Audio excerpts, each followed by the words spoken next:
Elden Ring's been out for quite a while, and overall, we are in love with most of the changes that they made with the game. Whether it's the weapon balancing or the more recent update with the Colosseum, a lot of what From Software has been doing has been really cool and adding a lot to the game. But even though it's been close to a year since the game came out, there's still a few things that we think From Software can change relatively easily that we think would make the game a far better experience. And just for fun, we're going to throw in a few things too that maybe it would be a bit more work, but we also believe would help the base game that they already have quite a bit. We got Steve, Kelly, and Kyle here, and we can go ahead and get this list started whenever you guys are ready. This is more of a minor thing, I think, and some of these will be much more important than others, but we do wonder why there's not a slow regen talisman or weapon or something like that, armor piece, that slowly regens your MP like there is for health. It's Right. just kind of one of these strange things that we think would be a bit more fun to have on your character, even though you'd likely never really use it because it's kind of too slow. But it's something that we would want in potentially DLC, and that I think could be there because they have done it before, even in Dark Souls 2 where they didn't have MP, they just had magic casts. They eventually gave you a crown that could make your magic cast come back in the Right, and I believe DLC. Demon Souls had a ring or something of the sort that did some Demon similar, Souls, you right? could start with like a ring that does that. Yeah. So yeah, That's just something that would make me excited to play a full caster again. It's just that makes that whole travel in the open world with a little less concern about your FP like a little more comfortable and fun to play. It's a long game after all. I think they kind of went out of their way to nerf it a little bit just because some of the spells and casting can be so powerful that they know intelligence is kind of straight ahead attack, high damage, FPS kind of thing. So they kind of want to nerf it a little bit by making you really pour all your stats into it and then also making it hard to use or hard to regain. I guess just Your in the FP, game that they already maybe? have, that is certainly the thought process that they probably did have by not including something along like that. But it's just not realistic to what it is that's in the game. Once you start leveling up mind and you start giving yourself more MP potions, you'll make it grace to grace pretty easily just by Yeah, using your right, MP potions right. that you have. Right. Yeah, I haven't struggled with my full cast builds at all. Especially, they even have the system where when you clear out an area, you get flasks back. So it's like, they're Yeah, pretty certain generous on enemies. give back. But this is just more, again, quality of life. You just burn a talisman slot, a very, very slow regen, not even going to help you much in a boss fight. Just a little Right. something as an option. That's why it's minor. Yep, this one I think is much bigger than I guess the MP talisman, or that's what I'd call it. It's just co-op updates for the Colosseum, and we talked about this on our first video, but it still would be something that'd be really cool to see, and that's just, you know, some sort of boss rush thing where they have enemies spawn in and you with some buddies fight off some stronger enemies in like a Colosseum. It just gives you more to do with the character you already create rather than just PvP being a thing. Right. Something like that would be a lot more fun. I know a lot of people are pushing for the idea of just having like a boss rush thing where you can go through the bosses or repeating bosses. I think you can ignore that if that's not something you want to do for like lore reasons, even though the game repeats bosses from time to time and gives them a slightly different name. Yeah, a horde mode would be really, really fun. And like you can have that same mechanic that's already in the game where like you clear out, that Steve just talked about it, you clear out a group of enemies, you get one or two flasks back. So you kind of feel like you're, you know, maintaining throughout horde mode and trying to like save all your shit for like the hardest wave. Or even something like what Mortal Kombat does with the endless towers, so 1 to 10. 10 is the hardest of that 1 to 10, but then it gets a little easier at 11, but 11 is still harder than 1. So you kind of like scale up that way and see how far you can get. That would be really cool. Right. Plus, another feature of it we didn't discuss, but would be worth considering is the rewards for it too. Do you get a decent amount of experience for it, or do you get other kind of things? Because I don't like the way leveling works, or at least the grind spots work. We'll get to that later. But it could be just another option then, if so. Yeah, and this is a minor one for most people, to the point that most people probably aren't even aware that it's a thing. But for the people that are, like Steve, I could see why it would be a bit of an issue. It was in some other Souls games as well, and I remember it being an issue in that for me as well. And that's that you have a character limit. You can only have 10 characters currently in Elden Ring. Yeah, 10 seemed like a really arbitrary cap on that. I had to delete 5 profiles now because I just keep. I don't like New Game Plus. I like to just beat the game again. So, yeah, that's been a little bit annoying for me. It's a minor thing, but it is just kind of a question why? And then another change that still needs to happen, even though they've already seemingly attempted to do it a few times, is a mimic nerf. A lot of the summons can be good. There's varying ranges in how good they can be. Land squirts are never going to beat a Tish as far as summons go. But it just seems like the mimic, especially if you know how to set it up, is just miles above everything else. That it does seem like you're putting your character at a disadvantage by not using it. And while I'm fine with something like that still being good, I don't see why it needs to be good to the level that it still is today. Yeah, especially, Steve, you even have it written in here. The fact that it can heal itself, and it's basically free. It takes some health, but that's about it. That's pretty broken compared to most other summons. Even Tish is good because it's got that attack that's great for like boss HP devourment, but you can cheese your mimic so hard by putting shit in your inventory slot that you'll never use, but you know the mimic will, and you're just like, okay, you do 90% of the work for me. Use all these perfumes and fucking items and all this shit that I don't need to use, but you're kind of, I don't know, you're cheesing it a little bit. Right. No, and that's just it. And like Kelly said, like I have a hard time turning down an obvious optimal option. So that's why I have to consider this a problem, is because it's limited my gameplay variety because there's a very obviously good choice and I have to actively choose to take a lesser choice. And with the Mimic too, like Kyle was saying, like I'll give it a pro that I was motivated to actually hunt for perfumes and craft things, oddly enough, because of the Mimic. So that was something, but it's for all the wrong reasons. Right. So yeah, but there are some fixes. Like I said, you take away its heal, you have it also drain FP, you gate cap it. Like you make it so you have to get through a harder boss to actually get to the Mimic. It's achieved very early game, in my opinion, by comparison. For how strong it is, especially. Yeah, Absolutely. And I guess that could be the idea too, is having an easier summon, just almost an easy mode built into the game. But you could still have an easy mode with that summon, and you could still just make it where it costs MP or something with the HP. I don't know. So, like, it's still just as good as it normally is. It still would be an easy mode, but I don't know. Well, maybe it's the mechanic of it not costing FP is just so somebody that might not be investing anything into their FP, they might not feel like they have a viable summon late game, like some of the really good ones that cost way too much for their MP pool. So maybe they're just like, well, we'll give you the Mimic as an option. At least you can use the Mimic. But that But is the still. best one. right. And I is do the like best one. having those options, Yeah. but it didn't have to be the best option. Like I would have settled for just some nonsense things for those HP ones, and I'd have been happy. Right. And this next one really bugs me and Steve, and I do kind of want to go in a bit more detail about this one because I think it affects other aspects of the game a little bit more than you might realize. But it's just when you do burn down the tree at the end of the game, and I think we did cover this a little bit too in our video where we were discussing it, but it's still an issue.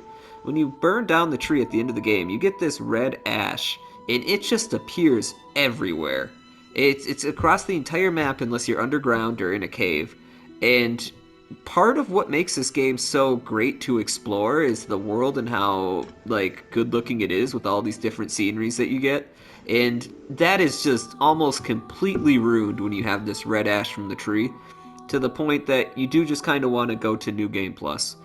And it sometimes you just want to have a character that you're not going into New Game Plus, because Elden Ring isn't it like they had a similar thing going on in Bloodborne, where as you got farther along in Bloodborne, like the main hub area and the world itself would like change its sky. It'd be like night to like a purplish sky with a full moon. But one difference here is that Elden Ring is a very huge open world game. So most likely you haven't done everything by the time you actually finish the game or burn down the tree. And it kind of ruins any ability you might have or any reason that you might think up to actually go and explore the rest of this world with that character, unless you go into New Game Plus, and that's kind of a different experience by itself. Well, now, hold on. No, it sucks. I agree completely. Actually, it's just yeah. This little note that you have at the end of this point, Steve, the fact that we mentioned it in the previous Elden Ring video that we did, feeling like there's a boss rush at the end doesn't. I don't know. Maybe it's meant to feel like a sense of urgency, but it doesn't work. It just feels like you're okay. This is the end of the game now. I guess I'm done exploring. I don't really want to explore this world. I just want to get to the end and do New Game Plus. So it kind of suffers. And it's not like Right. they're going to change the boss rush at all, but they could change it where you naturally would have other places that you could explore, and you'd feel better about exploring them if you just had an option. Even if it's after you beat the game option, I would accept that. Just like how you can go in the mirror and you can change your eyes even though your character is like possessed by the three fingers or whatever. You can do that, but you can't get rid of this ash effect that's everywhere in the world and just looks bad. Right. Yeah, just all we're thinking. Toggle ash option would be plenty, and we'd be happy. Alternatively, though, like I said, if they had it come down to DLC or a finish the game option to just put the tree out, that'd be great too. Or bypass burning the tree in another whole story route. But toggle is all we need. Yes. And then this next one is arguably the most important one. And this is something that we definitely covered because it's something we noticed pretty quickly. So it's something that we covered in our first video when we were discussing Elden Ring. But they made no attempt to fix it. And again, they patched so many things with these weapon balances. There are weapons before that, like fists and daggers or something, that like maybe you could use them, but they weren't actually good. And now when you play with those weapons, like you can actually have an enjoyable time no matter which weapon you use. They're doing a great job supporting this game when it comes to stuff like that. But arguably just as important, at least for just like PvE or playing through the game, is the amount of souls and experience that you're getting from all of these enemies. And in the very beginning of the game, like throughout the entire Limgrave area, and even spread upon to Lunaria or whatever, the water magic place, and the lower parts of Caelid even still suffer from this, the XP is just not balanced out right. Whether you're going to call it souls, I might do that a few times here, or runes. It's balanced out to the point that it's so poor that it hurts the game in a large amount of ways. Like, if you take a new character, I think most people are going to be pushed more towards grinding, and whatever method you're going to do that, than actually playing through Limgrave. And I feel like Limgrave is one of the best designed areas in the game, as far as how close all of these little side dungeons are together, and how many of them there are, and how hidden they are. There's a whole lot there, but even when you create a new character, you're ignoring pretty much all of it for the simple fact that it's not rewarding. And you could say part of that's the items that you get, but that's not even entirely truthful, because you could get low tier items playing through Dark Souls 1 or Demon Souls, but that didn't bug you because you're still getting the appropriate amount of XP you felt for your character. Something that exemplifies this down to a T is if you play a character at the end of the game, and you're fighting these stupid little imp guys in one of the side dungeons in the lower snow place. So he's a super strong, stupid little imp guy. You kill him, you get like 2,000 or 3,000 XP, little imp guy. Like, you get quite a bit. You go into New Game Plus, you fight another little imp guy in New Game Plus, which gets a damage increase and a health increase, so they're pretty much just as strong. You get like 100 XP. So you're essentially fighting the exact same enemy on your New Game Plus character, and you're getting, I don't know, 30 times less XP. Maybe it's just 10. It's somewhere between 10 to 30 times less XP. And part of that, is maybe they could boost it up in New Game Plus and make it better. But it's also just a base problem with that area to begin with. The amount of XP you get in the beginning of this game is just bad. If there were better items, and I can't think of all the items in the early 8 stages, like the Limgrave and Lernia. And Caelid gets a little bit better, but those main two, Caelid and Lernia, I don't know, like if you complete all the dungeons, if you get something item-wise that is like specifically good late game that you can carry that would make it worth it. I mean, you But can you are get right, 'cause Rune even then Balance you and could- Kaled. You can get quite a Sure. few good stuff. You get the accessory that gives you more XP, but there's some actual good stuff even in the starting area. You get the Turtle Talisman. You never get a better talisman for regenerating stamina than the standard Turtle Talisman in Limgrave. Mm-hmm. And then you can also get the Wing Scythe. You can get the Game of Thrones sword. It's not like it's completely banished with there's no good accessories. You can get the accessory because you can get teleported to it that allows you to regenerate health slowly. You can get some alright stuff and some cool weapons. It just doesn't seem like it carries the same value, and I think a lot of people can point out that this is a problem with the game and a problem with replayability, but they just have a hard reason mentioning why that's the case. And I believe that this plays, it's not the sole factor, but it plays a very large role. Yeah, it kind of provides waypoints to where if you know where the items are that are good, that you're just going to go there, and you're not really going to explore the rest of it.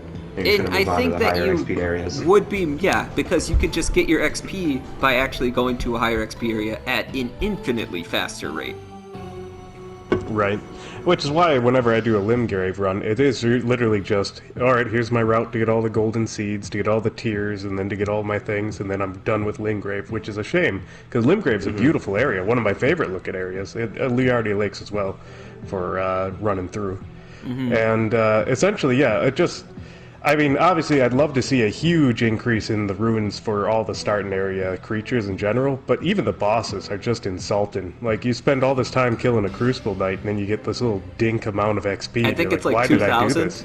Yeah. Maybe 3, I think it's 2 though, and so to put this into perspective too, if you have a level 50 character, you need like 16,000 XP. And level 50 might seem kind of high when you start out at like level 10, but when you're trying to create a character, one, you need to level up health a lot in this game, so you want to level up health, and you get almost no increases for health. It's kind of another issue by itself. You get no increases of health until it's like at 30. Then it finally starts increasing like crazy until 40 and continues till 60. But so you get almost no increases in health, and you want to pump points into that, but you also want to pump points into whatever weapon you want to use. So, or not the weapon itself, but pump points. Well, yeah, that's another thing too, buying upgrades and stuff like that. So it's even more reason to have souls. But you want to pump points in your character to make sure that he can equip the weapons that you want to use and equip the armor without fat rolling. You kind of want to at least somewhat be able to build your character in the starting area, and you just are unable to do that with the starting area XP. You'd have to use one of the other areas to get XP, and now you're getting essentially nothing when you go to that starting area. Right. Right, essentially, because everyone will go to Mogwin's Palace pretty quickly. It's just an easy shortcut that you can do pretty much right I don't, after because you have the to castle. be evil to I know get you there. don't. Yeah, and then there's like, obviously there's other people who will exploit glitches, but I don't want to count glitches because those are actual glitches. But point being is, when there are these easier level places, Kaled, you go backstab some gnomes for 1,000 apiece, and that's effortless. And then Mogwin's Palace, you go like grind for like thousands with one shot of an arrow. Yep. And, it's not a fun way to level or play the game. It's a shame because I look at everyone in Limgrave as just not worth the time to kill, because there's obviously better ways I could spend my time if the point is just to advance, which is all they give you is advancement.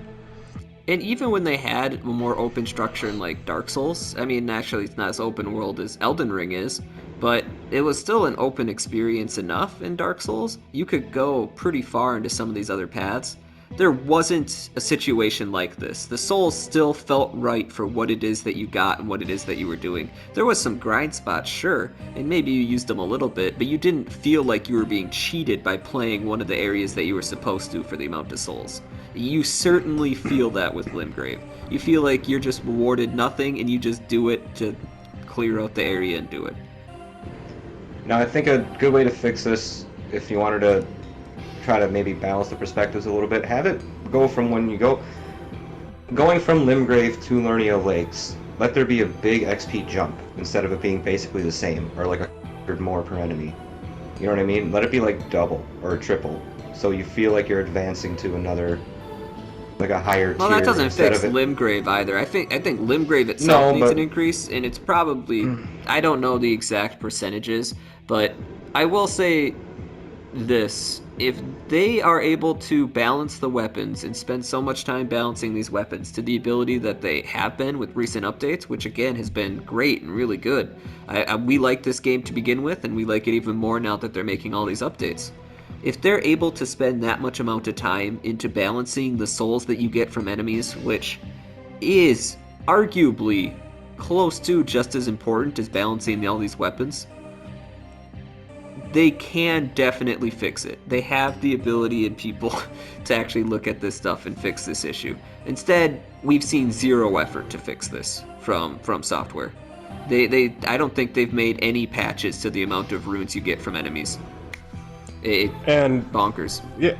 Yeah, and in regards to the amount of runes, so I guess a good question to ask is what would be worth your time for the runes? So if you were riding through Liarna Lake, say, and you got hit by a lobster, but what would be worth your time to turn around and go fight that lobster, as opposed to just keep going? Mm-hmm.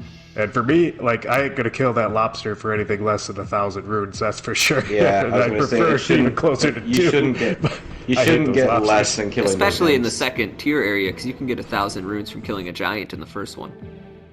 Right. So a lobster should be close to 2,000, and I don't believe it is, because I just killed one, and I don't think I got that many from it. And I have like the plus 20% thing on. I guess we'll check that, and we'll put some video up there. But nothing feels like you're getting what it is you should.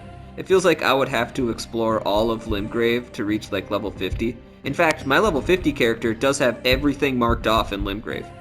And I grinded on the little guys to get them to like level 38. So that means everything else that I got for experience throughout the entire entity of Limgrave wasn't enough levels? to get me past 12 levels. It's just how this is probably the worst aspect of this game that no one is complaining about. So I almost more than anything else, that is something that needs to be discussed to the point that From Software realizes that it's an issue.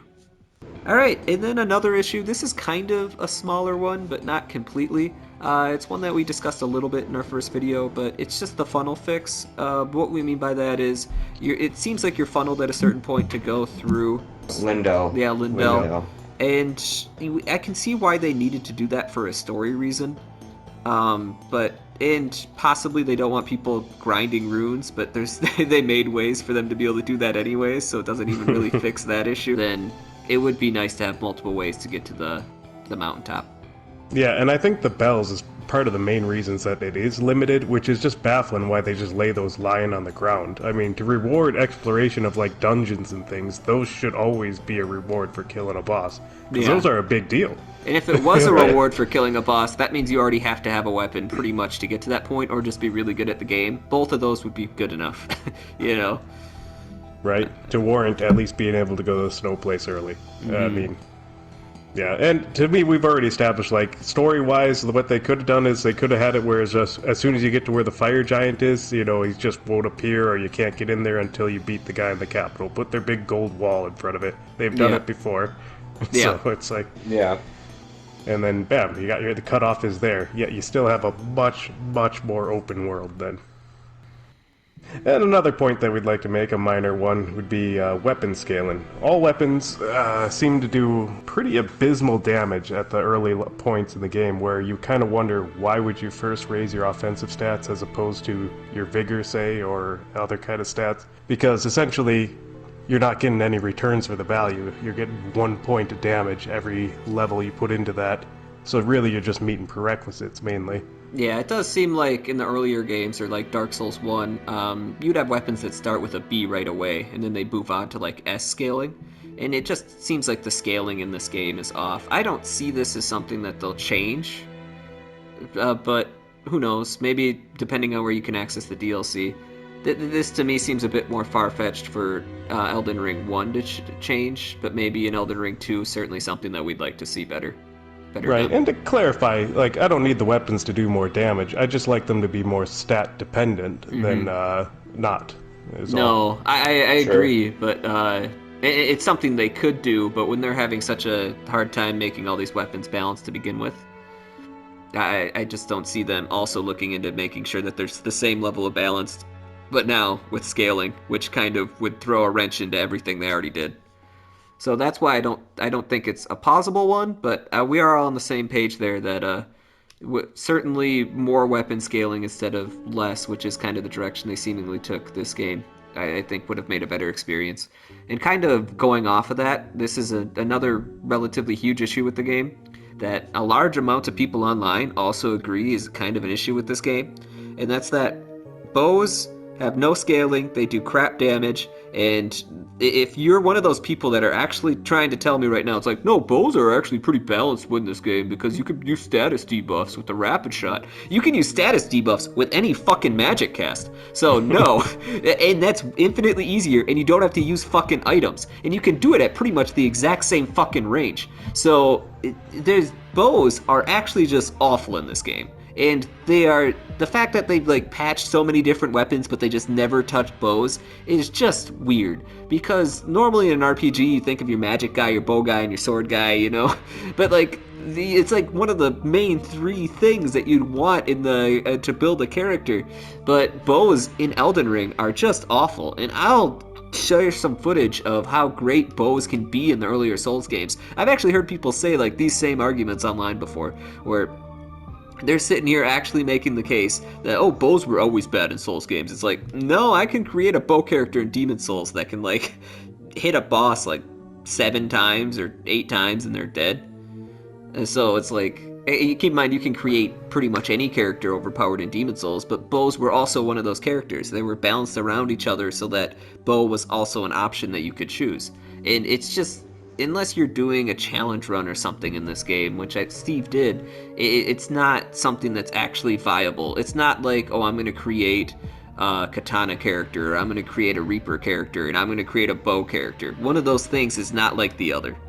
No, yeah, when I chose to do a bow run, like the added difficulty, like just made it a challenge run. It was easily the hardest playthrough I've had of Elden Ring. Outside, I never did a level 1 one like you did, Kelly, but yeah. Do bows really not scale? Or is They it have like stat no scale? scaling. They don't go past like it's D D. usually. Okay, yeah.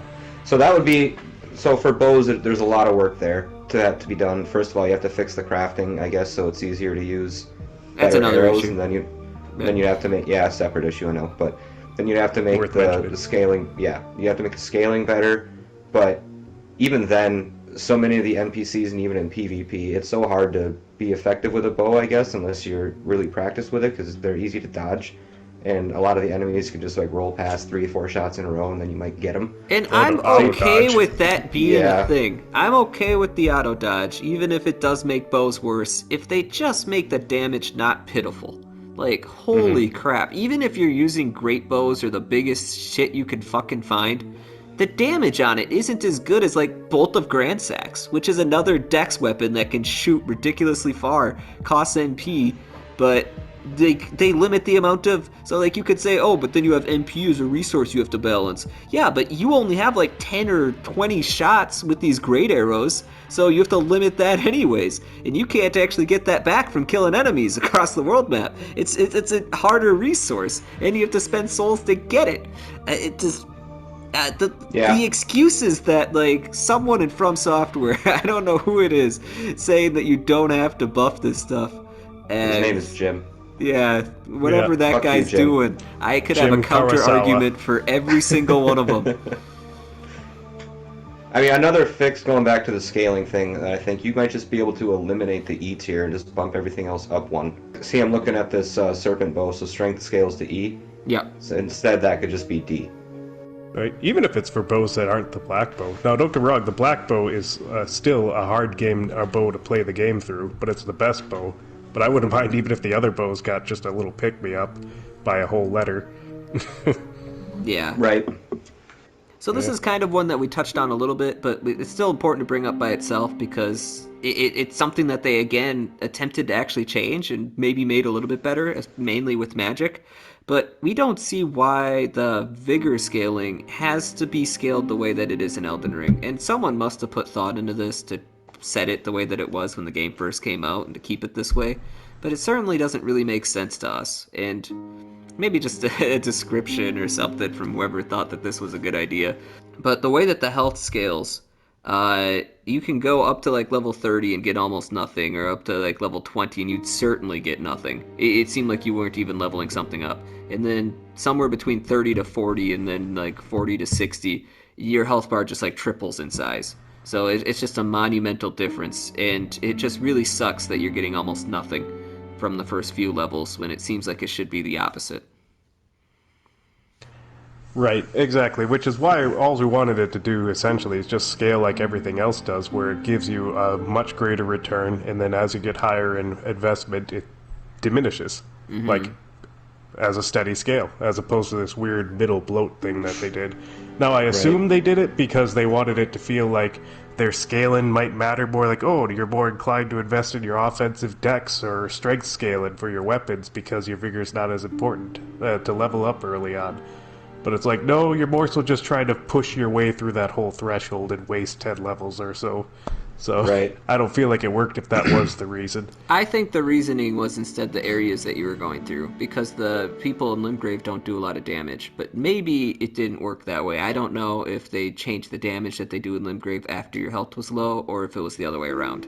I'm not sure, but maybe that was another part of their thought process, was it's like, well, you just don't need a high amount of vigor when these enemies aren't hitting you for very much in the beginning of the game.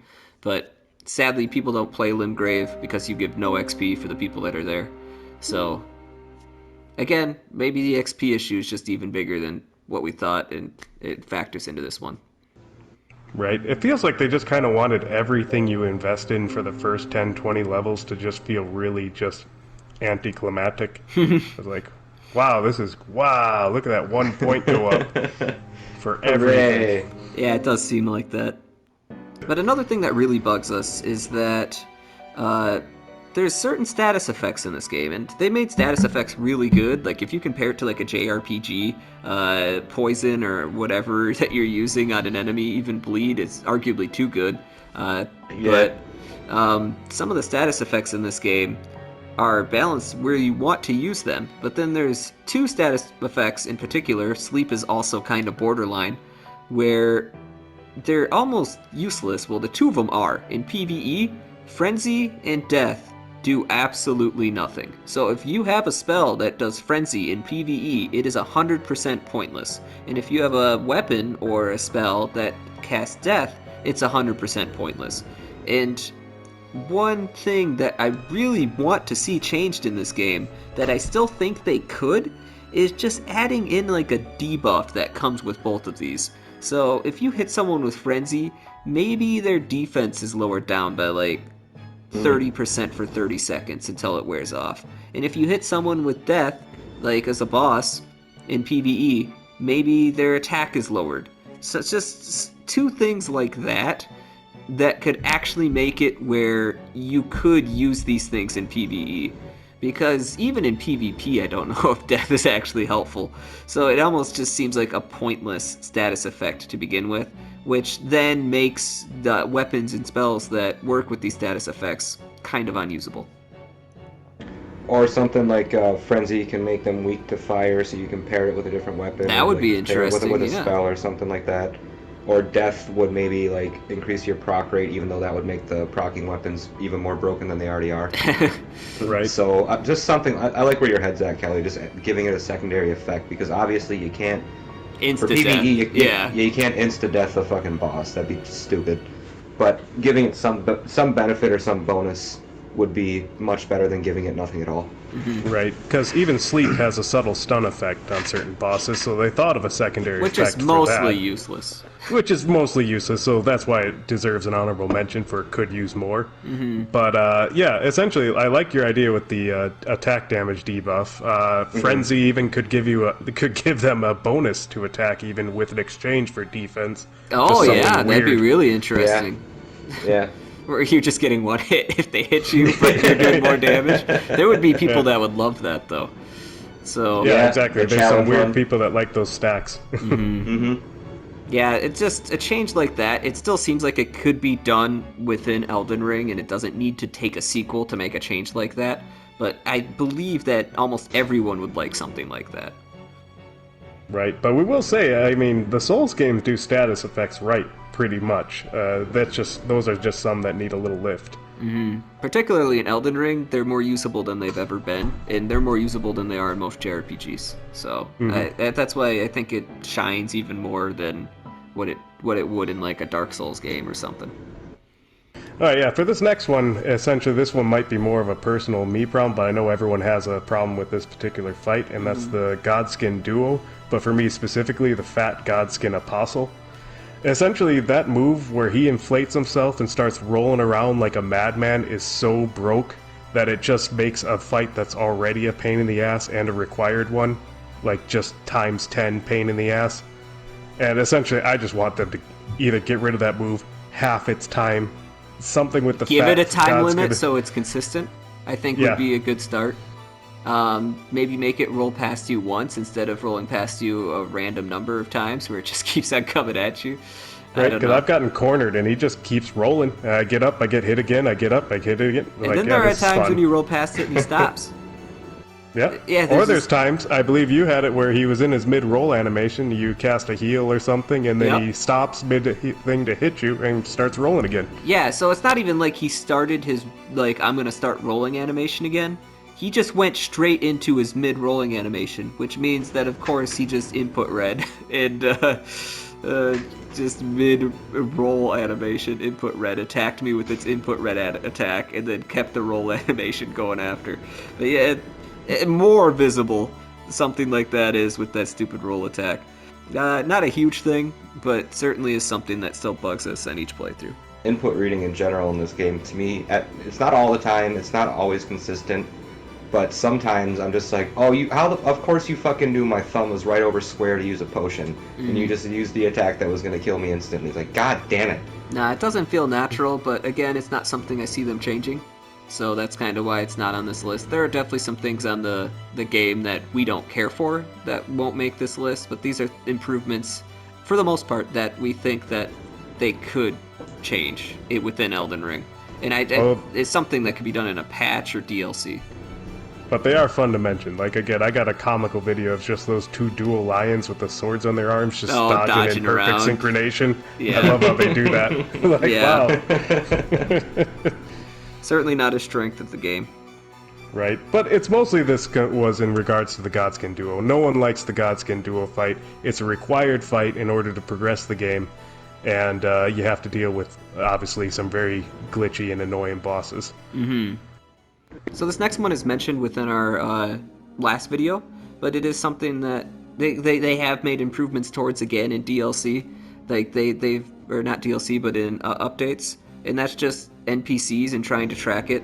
As we mentioned in our last video, they can't have the same NPC or side quests, as you'd call it. I don't know if side quests fits, but they can't have these same NPC interactions where they just warp somewhere else within Elden Ring that's so open that they used to have in Dark Souls that was far more linear, where you could actually tell when someone would bump into someone next.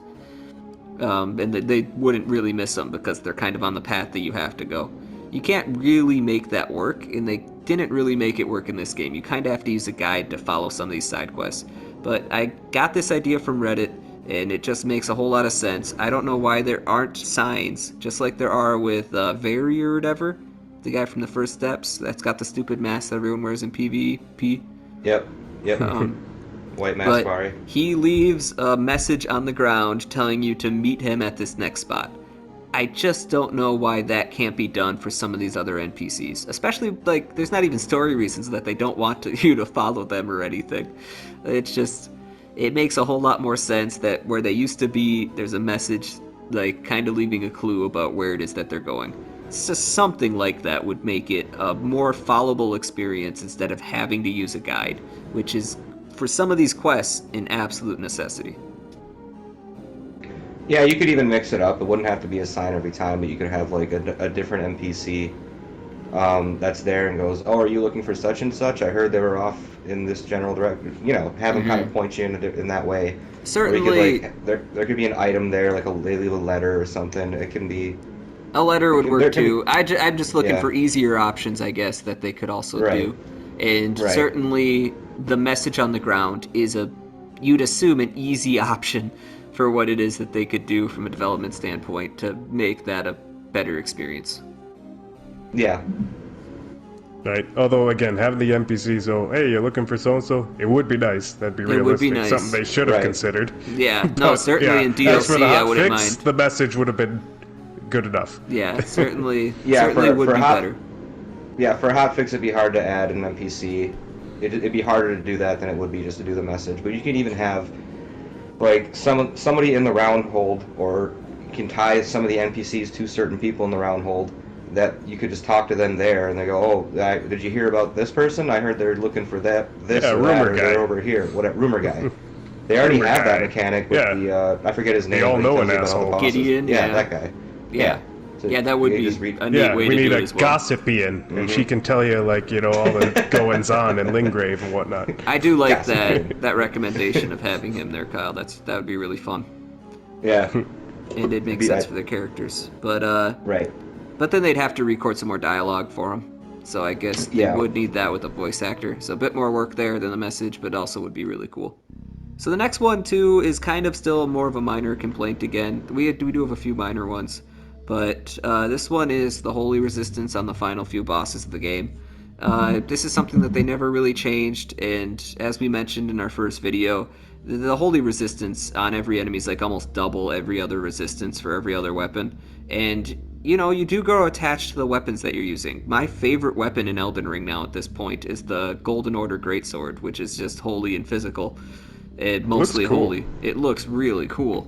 I Yeah. love how it looks, but I can't use that on the final few bosses. Even though I love it on my character, I think it looks great on him.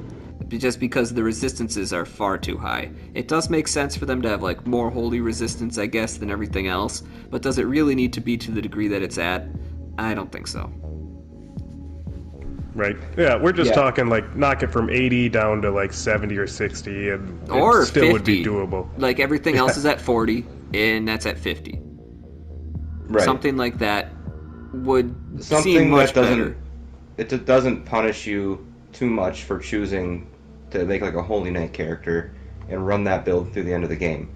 Be like, oh, I guess I'm just gonna have to switch weapons now because I'm at the boss rush. And you do So, have the option yeah. to do that, but Yep. you sadly have to switch weapons.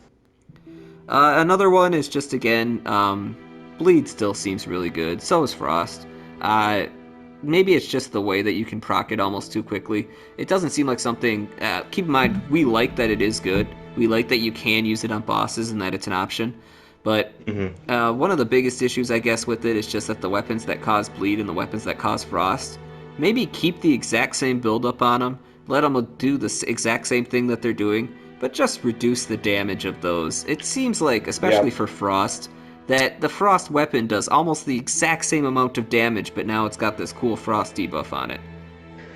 No, I think I was kind of thinking the same thing, Kelly. It'd be kind of cool to like have maybe the first two, like one or two procs do like a smaller amount of damage, or the first one do a little bit, and then the second one takes longer but does more, and then just increases in that Ooh. sense. So like That's good.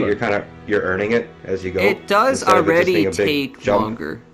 So Right. after each proc... So they just just cut kind of the- reward you more for it, though. Right, But at right. least the first burst ain't gonna be a huge explosion of damage. But like by your third or fourth, then you're taking big chunks. that would kinda certainly feels better. reduce its effectiveness in PvP by quite a bit, too. Right? Right. Yeah, that's a good solution, I think, Kyle, if they were to scale it like that. That'd probably be Right. more of a Be more Elden work? Ring 2 fix, though. I don't think that that's something that they would change within this game. Again, something Yeah. that could be doable, but that's a lot to balance. So it's Yeah, asking a there's lot. Yeah. But the last two that we want to mention here are just both kind of about the Coliseum update. Again, a lot of the updates that they're making in Elden Ring are keeping us invested. They're keeping us playing, and the Coliseum update especially is way more fun than I thought it'd be. We mentioned in our last video we don't do PvP. Well, we kind of do some of it now. I mean, we don't try too hard. We just kind of use the characters that we already had for PvE and put them in arena and see how they do. But it is fun. It's fun to have 3 versus 3 players or free-for-all. Overall, they did a pretty good job with it, so there are just a few changes, though, that we'd like to see. One of them would just be the arenas themselves. I know we're not the only ones that were talking about this, but other Souls games had different elevations and different layers and more things to kind of block your way than what it is that you have here, which all three of these arenas are just open pits. So certainly we would like to see more arena options. Right, if you had a lot more obstacles and terrain like elevations in the arena, you'd have a lot less sniping advantage from across the map and a lot of other weapons that are very abusable. And it's just fun to have options, dynamic little fights like that for tactics. And Or then just a big pillar in the middle. another thing that'd be really Yeah. cool for PvP would be, and this is arguably a hot take. Steve, you can flash hot take alert. Big writings there. Hot take, hot cakes. Because some Get people your do feel pancakes here. differently about this, because some people Get the like, I guess, the syrup. idea Oh, of sorry. hot swapping in mid-fight. But we want the equipment menu to be turned off when you're in a Coliseum. When you're doing PvE, whatever, you can play the game how it is you want to play. You're not really affecting anyone else. But we just feel like there'd be more character choice or more choice on how it is you're going to build your character if you didn't also have everything that was inside of your inventory. So now you need to manage weight with what it is that you equip on your alternate slots if you want to use more weapons than just the one that you got. Did you mean to rhyme? Nah, that just happened in time. Nice, dude. Go in there. You should. I mean, I don't like the idea of saying, "Hey, if you make a mistake, you're fucked and can't do anything about it." But I think that's a natural consequence if you're trying to get rid of the problem of people using like 11 different weapons in a match. That's just super fucking annoying. You know, by just opening up their menu, pick something else. You should be able to equip what you can equip, and then go in to a fight, and that's kind of what you have to work with. Yep, Can't open 'cause that's your character. item menu. Right. So this last one here, or this last group of ideas are ideas that we think are unlikely for From to be able to actually make within Elden Ring 1. Some of them that we already mentioned are varying degrees of how difficult they could be to put inside of the game that they already have. But just things that we believe could be reworked in the way that they could do them, sometimes in varying degrees. Like this first one here is just item crafting. And this is one that really bugs me personally, because you can use all of these different items, especially like the different perfumes that you can actually craft with these items, and they're extremely useful. I know even some people in the arena are still using that perfume that gives you like an extra hit and ups your damage a little bit. Like just gives you a free bubble hit for a few seconds. Really cool. But grinding for these items is an absolute fucking pain. To the point that it maybe those people do it in PvP, they'll just run out and they'll just stop doing it or stop playing PvP. I don't know what they'll do. But like it's just not worth spending literally hours to get like 50 or 100 of these like Areorta leaves, or with some of these items even worse than that. Just item crafting itself is such a pain to actually do, and that's when you can farm these items, because some of the drop rates are just abysmal. So we do have a few ways to fix this, because obviously From Software wants these items to be treated far better. The one that we recommended in our last video was just, have like a guy that you can sell these items to, and then you can or just give these items to, and then eventually you'll be able to buy it from him after you give him a certain amount. That'd be really cool in DLC. I really don't think that would ever happen, but that would be almost a perfect fix. But an even better fix, of course, would be to rework the system completely, but this is like an Elden Ring 2 territory, where you just have like 10 vials of these, and you can get rid of what it is you already have, but each vial costs like, say those rare Aurora leaves or whatever, those red ones, you need like 15 of them, but then you got a permanent item that comes back every single time you rest. And you can have up to 10 of the same item, or you can mix and match and have 3 of these different items.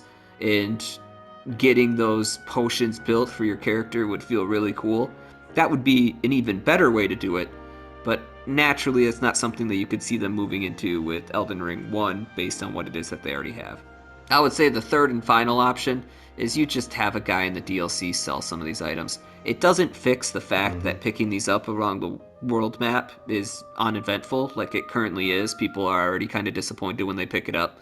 But at least it makes it so the item crafting is doable, and making these items is doable. Not a good fix, but it is one that would be fairly easy to do. And would still be better than what we have. Now, what do you think about like a late game crafting bell bearing or something like that? That would essentially be the same thing. Yeah. So like where you can eventually buy that stuff. So that's the same as like an NPC selling them. You just get a bell bearing, and they do have some bell bearings for some of these items. Like you can get meat and stuff from the bell bearing hunters. I believe that is the most likely scenario what it is you need to get in the DLC. The problem with that is, as I mentioned, is that now when you find these items across the map, you're not excited. While those first two options that we told you, the second one not really is doable, but the first one still is, you'd still get excitement when you picked up these items across the map, like what you wanted when you placed them there as a developer. That's kind of why I meant like mid to late game, like make it only relevant or possible like later. Yeah, but with how Elden Ring is and how open it is, it's kind of a problem with the bell bearing system altogether. Like, even if you get it for upgrades, like, I know Steve actually agrees with me here, the bell bearing system is kind of an issue with this game. Because the way that you're able to just buy these upgrade stones actually, like, reduces the need to go through these dungeons and get the upgrade stones in a more natural way. Because when you replay the game and you know where these bell bearings are, you're just racing to those instead of actually playing through the game and being rewarded more naturally. Yeah, I guess you'd have to make sure that there's more of them on the map or that they respawn though if you're not going to do the bell bearing system, because I want to be able to level up. No. I want to have the possibility of leveling up every possible weapon that I have if I want to. So you have to be able to, you know what I mean? And certainly that is something that we would want. That was a complaint we've had many times, especially for basic smithing stones. Those are just not really hard to find. Yeah, even if you're doing the statues. Everywhere. That's just that's worth mentioning. That's a problem with the game. They should upgrade more regular smithing stones throughout the game. That seems like it is doable. There's like, even with the bell bearings, then you could do a no bell bearing run, and I could at least be happy enough with that. But yeah, there just needs to be more regular upgrade paths, because if you don't get the bell bearings, you can maybe max upgrade like one weapon or two, or a shield, one weapon and a shield. Meanwhile, with the somber stones, you could max upgrade like however much max upgrade stones you can get per playthrough, like 8. But it's like you just don't get enough tier 7 and 8 regular smithing stones. Like, there's just not enough in the game until you're able to buy them. And when you're able to buy them, naturally, they're super easy to get. But before that, there's just not enough. And I just don't see why that's a thing. Or just cut the requirements in half for normal. If it's that easy to frickin'... 1, 2, 3. That would help too, if it's that easy to just get a somber weapon anyways. I don't know why somber's easier than the regular path, but it is by a large amount. That would definitely be the easier fix, although I would like to see the world scattered with more items in general. It makes it more fun when you actually like go to what normally is a dead end, but there's actually a nice glowy item that you want there. Mm-hmm. Yeah, I'd like to see both. Yeah. That the just cut it in half would be the very simple fix. And then we have no summon AI. Oh, the no summon AI. When you are fighting bosses or stronger enemies in this game, they seem like they just attack relentlessly and don't stop. And one of the reasons that like other critics would say on YouTube on why it is that that's happening is because they incorporated this system where you can summon in these other characters, and since they attack the summon from time to time, it creates openings that way. That's at least what some online critics would say, and maybe there's something to that. But if that is the case, and that is why these guys are attacking so relentlessly that the developers were going for, they could just make it where if you do summon someone, they stay exactly as they are, and if you don't, there's just like a fraction of a second between, like, more, or maybe a whole second with some of these, in between some of these combos, before they can attack again with some rapid attack.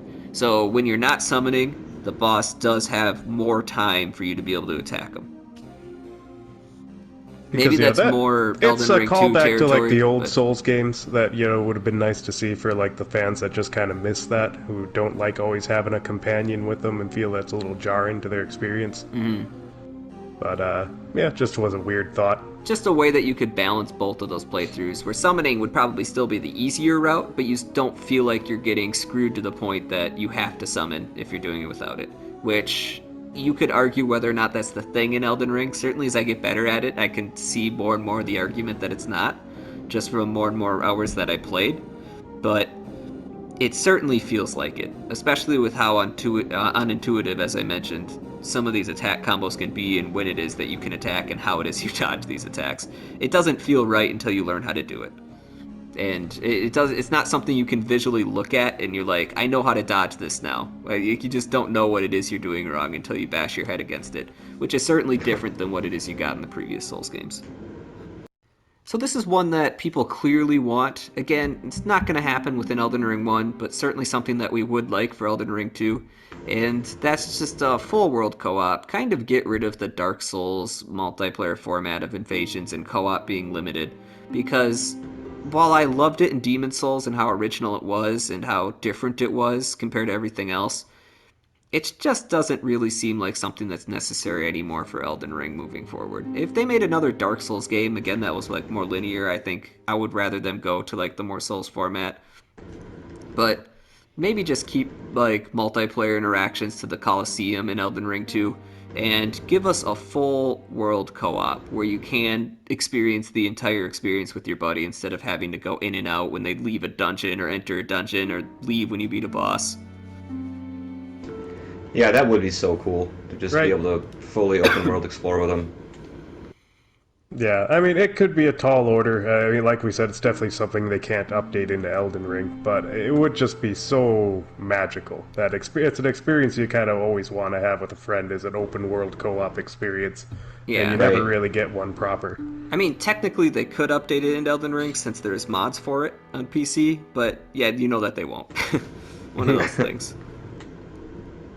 Most likely they won't, but they could. And then the final one is, and this is just kind of what we'd look for in Elden Ring and DLC that we don't think will happen, but boy would we like it. It's just a town filled with like some NPCs. Maybe they could even sell, I don't know, items that you use for item crafting or something. But just a town full of NPCs to kind of give it a bit more life. I know I've been playing these games since literally Kingsfield and Demon Souls. It's not typical Souls structure, but Elden Ring also isn't a Souls game. So you can work outside of the structure if you truly want to, and I think a town would give this more life. And it'd just be kind of fun to have in a place like that to experience. One of the things that I think Breath of the Wild does better than Elden Ring is just the towns are amazing. I wouldn't expect something like that where they're just so peaceful and fun to be in for Elden Ring, but still something that we could grasp onto would be nice in the DLC. I don't really see why it would. There already is, like, I mean, the capital is just one big city. All you have to do is kind of mimic that idea, but with a few NPCs and make it smaller. Mm-hmm. Like, a lot smaller, because Lindell is huge. Yeah, because it's ginormous. Right? Yeah, it could be like the Windmill Village, but instead of hostile, possessed witch people, you know, they're actually just a few people. Mm-hmm. And you could boss gate it, put something in front of it, like, you know, some boss that's kind of tough and you need to be relatively high level to get there, so... Oh, you know what would be cool if you actually had to liberate a town, like it actually like get into its walls, and then it actually becomes a town like you can actually access. And then that would be cool. You have a whole bunch of towns scattered around the maps, and you have to liberate all of them in the exact same way. And that's Dear Friendly Gamers advice for Elden Ring. Thanks for watching, and we'll catch you next time.